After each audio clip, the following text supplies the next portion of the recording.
Health authorities on St. Kitts and Nevis are now considering the use of rapid COVID-19 tests, particularly in relation to cruise tourism.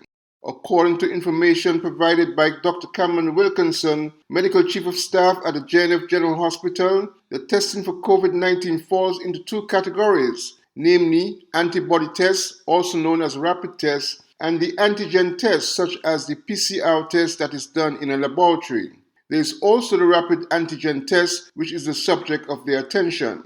In 2020, after the pandemic was announced, health authorities had decided not to use the rapid antibody test because they could return negative results for persons who actually had COVID-19 virus.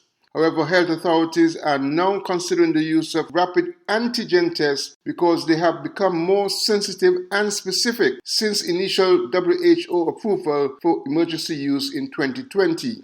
During the 18th August NEOC COVID-19 briefing, Dr. Wilkinson explained why rapid antigen tests are being considered while providing some context. So with the antibody tests, and those are the type of tests that were given to us last year when we made a decision not to use them. They test for proteins that are developed in the body when somebody becomes infected. So with the rapid antibody test, there are two types of proteins that will be developed if you got infected. You have IgM, which occurs at least 2 weeks after you were infected, and IgG, which appears about 3 weeks after you were infected. So if one were to use the rapid antibody test to screen for COVID-19, someone can be going around for 2 weeks spreading the virus before the test shows up being positive. And that is why we made a scientific decision not to use the rapid antibody test in our screening protocols.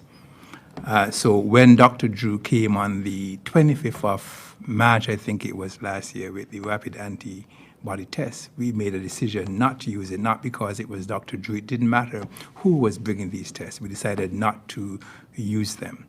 The antigen test, I think the first antigen test that was given emergency use authorization by the FDA was on the 9th of March last year, which is sometime after Dr. Drew would have come with the May, 9th of May, which was sometime after he would have come with the rapid antibody test. And even then, we said that we were not going to be using the rapid antigen test at that point in time because when they first came out, the sensitivity and the specificity were not as high.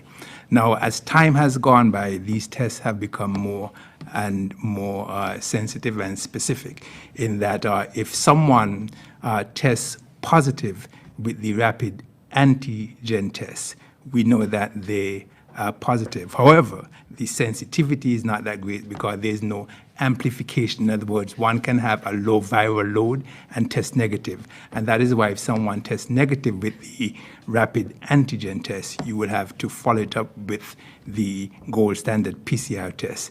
Some of the cruise ships are using the rapid antigen test to screen persons who they suspect might be positive on board.